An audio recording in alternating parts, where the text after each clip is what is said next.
सांसद पप्पू यादव हमारे साथ हैं। जिस तरह से तापमान बढ़ रहा है संसद में, अनुराग ठाकुर ने कहा है कि धर्म हमारे साथ है, क्या कहेंगे आप? अच्छा, एक बात समझ में नहीं आता है, धर्म भी किसी व्यक्ति और पार्टी के साथ होने लगे और भगवान, तब तो ये दुनिया का विनाश ही हो जाए ना।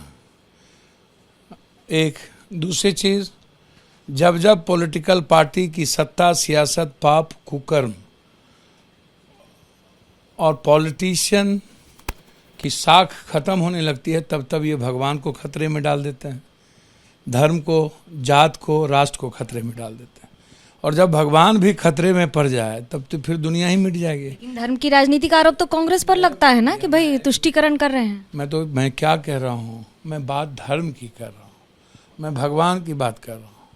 और बात आई जाति की, तो जाति तो कभी नहीं थी ना, शंकराचार्य के बाद आई ना। आज जाति तो कृष्ण के समय में भी कृष्ण की बहन की शादी अर्जुन से हुई, और अर्जुन की बहन की शादी कृष्ण से हुई। और युधिष्ठिर ब्रह्मणो जानति ब्रह्मणम ब्रह्म थे, तो अर्जुन क्षत्रिय थे। एक ही परिवार में 5 भाई, नकुल, सहदेव, भीम, अलग अलग वर्ग कार्यों से जाने गए, कोई शूद्र, कोई वैश्य, कोई ब्रह्म। तो जाति कभी नहीं थी। एक बात समझिए, जी, जब आप जातीय जनगणना की बात करते हैं तो फिर वो जाति और जाति जनगणना दोनों अलग अलग है। वही बात मैं तो कह रहा हूँ। सबसे बड़ी बात है, कबीर ने भी सामाजिक परिवर्तन की बात की, जस्टिस क्राइस्ट ने भी सामाजिक परिवर्तन की बात की, सूली पर लटके। सुकरात ने किया जहर खाए, शिव ने किया जहर खाए। दुनिया में जब कभी भी सनातनी संस्कृति और मूलवासी आदिवासी से लेके आज तक अर्थ और भौतिक युग, सामाजिक युग और आध्यात्मिक युग के काल से लेके आज तक हमेशा एक परिवर्तन की बात आई है। और आज भी जो बीजेपी सबसे ज़्यादा कहती है कि पिछड़ा मेरा पीएम है, आदिवासी राष्ट्रपति है, और जाति को स्थापित करने में ये लोग लगे रहते हैं। और अनुराग ठाकुर तो बेचारा है, बड़े मियाँ तो बड़े मियाँ, छोटे मियाँ सुहान अल्लाह। राहुल गांधी को तकलीफ तो नहीं होगी जाति पूछने पर? तो लीजिए भैया, बड़े मियाँ तो बड़े मियाँ, छोटे मियाँ सुहान अल्लाह। रोपिएगा बबूल, खाइएगा खजूर। अनुराग जी को क्या पता गाँव की गरीबी का, भूख का, समाज के दलित का, देश के हर वर्गों का।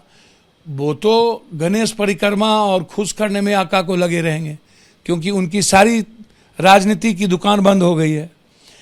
तो दूसरी बात, राहुल गांधी जी जिसने इतनी शहादत देखी और पंडित मोतीलाल से लेकर के आज तक गाली सुनी, जनों का भी सवाल उठा, इसमें राहुल गांधी को गाली का तो कोई सवाल ही नहीं है। और राहुल गांधी क्या तकलीफ सहेंगे? यह तो गरीबों पर हमला है, कमजोरों पर हमला है, यह उस समाज और वर्ग पर हमला है जो मुसहर, ब्राह्मण, भूमिहार और जादव इक्वल इकोनॉमी है। जाति जनगणना के बाद आप पता कर लीजिए, मंडल कमीशन के बाद राष्ट्र कवि दिनकर ने भी जो बात कही, और बीपी सिंह जी ने मंडल कमीशन लाया तो राजपूत समाज में तिनकैया और पिछड़ा तो सम्मान ही नहीं करता। जब जब समाज के कमजोरों को उठाने की बात आई है, उसमें जेपी है, लोहिया है, कर्पूरी है, राष्ट्र कवि दिनकर है, बाबा वीर कुमार सिंह, जब जब आप उठा के देखिए, ये कहीं जाति व्यवस्था नहीं है। तो जाति जनगणना का मतलब है जिसकी जितनी जनसंख्या उतनी भागीदारी और हिस्सेदारी। जैसे ब्राह्मण में भी कई उपजाति, तो जाति पूछी जाएगी ना पप्पू यादव जी, तो संसद में पूछने में दिक्कत क्या हो गई? बात तो समझ लीजिए ना, कोई पॉलिटिकल प्लेटफॉर्म से आप किसी भी जात को ऐसे पूछना, एक कानूनी हम जाके पूछ रहे हैं कि आपकी एजुकेशन क्या है, आपकी इकोनॉमी क्या है।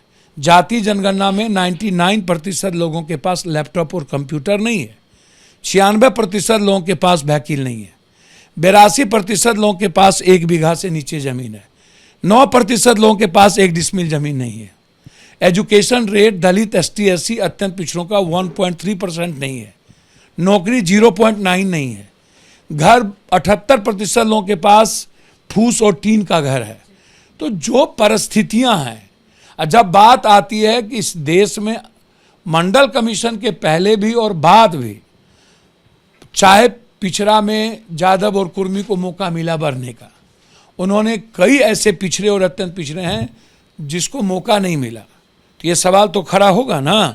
तो इसीलिए मैं कह रहा हूँ ये किसी जाति के खिलाफ नहीं है, ये किसी जाति को छोटा दिखाना नहीं है, ये जिन समाज और वर्ग जिसकी संख्या बहुत ज़्यादा है, जिसकी भागीदारी मुख्यमंत्री में, पीएम में, एजुकेशन में, अर्थ में होनी चाहिए, तो उसको ऊपर लाने, उसको समझना कि इस आज़ादी के बाद अभी तक अत्यंत पिछड़ा, दलित, एसटी, भूमिहार, राजपूत, जादव, कोयरी, कुर्मी की आर्थिक, शैक्षणिक, सामाजिक स्थिति शर्मा, ततमा, नुनिया, शाह, तेली, चौधरी का क्या है। तो ये जाति जनगणना का मतलब है कि एक वैसे समाज को, समूह को, वर्ग को ऊपर लाना, इस समझने के बाद जो आज सबसे निचले पौधान पर है, जिसकी जनसंख्या बहुत है।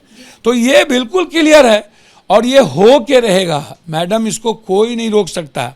कोरोना और प्राइवेट नौकरी की ओर बढ़ना, ठीक, और एजुकेशन का महंगा होना और सभी नौकरियों से समाज में सबको खत्म करना, तो ऐसी परिस्थिति जब पैदा होगी तो निश्चित रूप से पूरे देश के 94% लोग बड़े समाज की बात करेंगे और अपने अधिकार के लिए लड़ेंगे।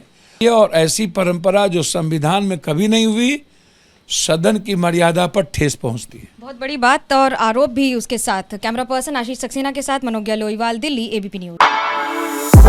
For exclusive and insightful videos, subscribe to our new channel ABP Live Premium.